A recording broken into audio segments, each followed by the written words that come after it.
ప్రభువైన యేసుక్రీస్తు వారి శుభనామంలో మీ అందరికీ నా హృదయపూర్వకమైన శుభములు వందనములు తెలియజేయచ్చు.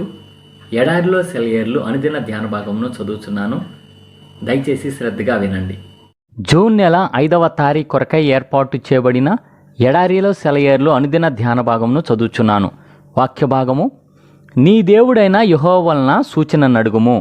యెషయా గ్రంథము 7వ అధ్యాయము 10వ వచనము. ధ్యాన భాగమును చదువుచున్నాను. అసాధ్యమైన దాన్ని అడుగు, చేయగలడు నీ దేవుడు. అసాధ్యం కంటే అసాధ్యమైన దాన్ని దేవుని దీవెనల కొట్ల మీద దాడి చెయ్యి. అన్నీ ఉన్నాయని దగ్గర ఈరోజే నమ్మకం ఉంచి వెదికి చూడు. మనం ఎడతెగక ప్రార్థన చేస్తూ దేవుని ఎదుట కనిపెడుతూ ఉండాలి. గొప్ప వర్షపు చప్పుడు వినబడేదాకా ఎదురు చూడాలి. గొప్ప గొప్ప విషయాల గురించి దేవుణ్ణి ఎందుకు అడగకూడదు? విశ్వాసంతో అడిగితే అందుకు తగిన ధైర్యం, ఓపిక మనకి ఉండి కనిపెట్టగలిగితే తప్పకుండా ఎంత గొప్ప దీవెనైనా మనకి దొరుకుతుంది. ఈ లోపల మనకి చేతనైన పనుల్ని మనం చేస్తూ ఉండాలి. మనం గాలిని సృష్టించలేం, మనం ఇష్టం వచ్చినట్టు దానిని తిప్పలేం. కానీ అది వచ్చినప్పుడు దాని ద్వారా లాభం పొందడానికి మన తెరచాపల్ని ఎత్తగలం కదా. విద్యుత్ శక్తిని మనం తయారు చేయలేం, కానీ అది ప్రవహిస్తున్న తీగని అమర్చి దాని చేత పని చేయించవచ్చు. అలానే పరిశుద్ధాత్మను మనం శాసించలేం, కానీ మనల్ని మనం దేవుని సమక్షంలో నిలబెట్టుకొని ఆయన ఇష్టప్రకారం పనులు చేయడం ద్వారా ఆయన ఆత్మావేశంలోకి రాగలం కదా. గడిచిపోయిన కాలంలో జరిగినట్టు ఇప్పుడు కూడా అద్భుతాలు ఎందుకు జరగవు? ఏలియా ఎవరికి ప్రార్థించాడో ఆ దేవుడు ఇప్పుడు లేడా? ఉన్నాడు, కానీ ఏలియా వంటి వాడు తనను పిలవాలని ఆయన ఎదురు చూస్తున్నాడు. క్రొత్త నిబంధన కాలంలోనేమి, పాత నిబంధన కాలంలోనేమి బ్రతికి అద్భుతాలు చేసిన పరిశుద్ధులు మనకంటే అతీతులు, అసమానులు కాదు, మనలాంటివారే.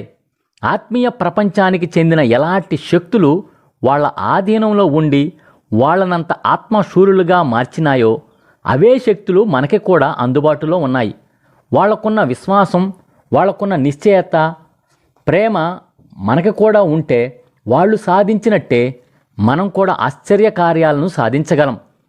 మన నోట్లో కదలాడిన ఒక చిన్న ప్రార్థన వాక్యం దేవుని అగ్నిని, నేలని తడిపే వర్షాన్ని దిగిరమ్మన్న ఆజ్ఞ అవుతుంది.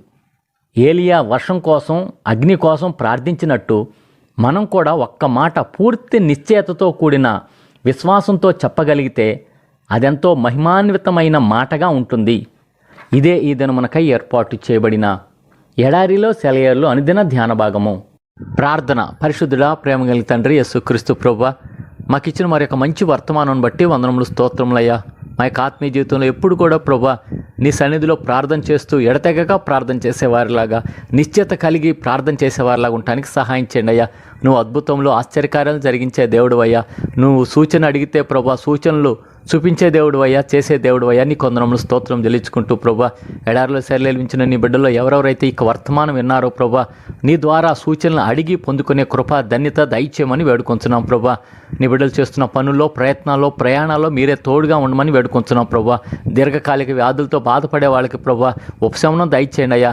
మరి ముఖ్యంగా ఎయిడ్స్తోనూ, క్యాన్సర్తోనూ, టీబీతోనూ, కిడ్నీస్ వ్యాధితో బాధపడే వాళ్ళు ఉన్నారు ప్రభా. నడువు నొప్పితో బాధపడే వాళ్ళు ఉన్నారయ్యా. ఇంకా ఆయా విధమైన రుగ్మతలతో బాధపడే వాళ్ళు ఉన్నారయ్యా.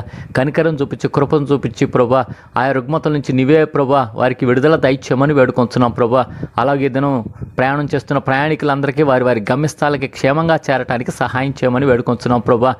దేవా, ఇంకా అలాగూ మా దేశానికి, మా రాష్ట్రానికి, మా యొక్క జిల్లాకి, మా గ్రామానికి క్షేమాభివృద్ధి దయచేయమని వేడుకొంచు. దేశంలో శాంతి భద్రతలు నెలకొల్పడానికి సహాయం చేయమని వేడుకొంచున్నాం ప్రభా. మరి ముఖ్యంగా ఈ దినం పోలీస్ డిపార్ట్మెంట్ వారి గురించి ప్రార్థన చేస్తున్నాం ప్రభా. ఎండనక వాననక వారు చేస్తున్న పరిచయను బట్టి నిన్ను స్తుతిస్తూ ప్రభా వారికి కావాల్సిన ఆయుర్వేగ్యాలు దయచేయమని వేడుకొంచు. ఈ దిన దీవెనలతో, ఆశీర్వాదాలతో ప్రతి ఒక్కళ్ళు నింపమని యేసు పరిశుద్ధ నామంలో ప్రార్థించి వినయంగా వేడుకొంచున్నాం తండ్రి. ఆమెన్. మన తండ్రి అయిన దేవుని యొక్క ప్రేమ, ప్రభువైన యేసుక్రీస్తు వారి కృప, పరిశుద్ధాత్మ యొక్క అన్యోన్య సహవాసం సదా మీ అందరికీ తోడై ఉండును గాక. Amen. Praise the lord. Shalom.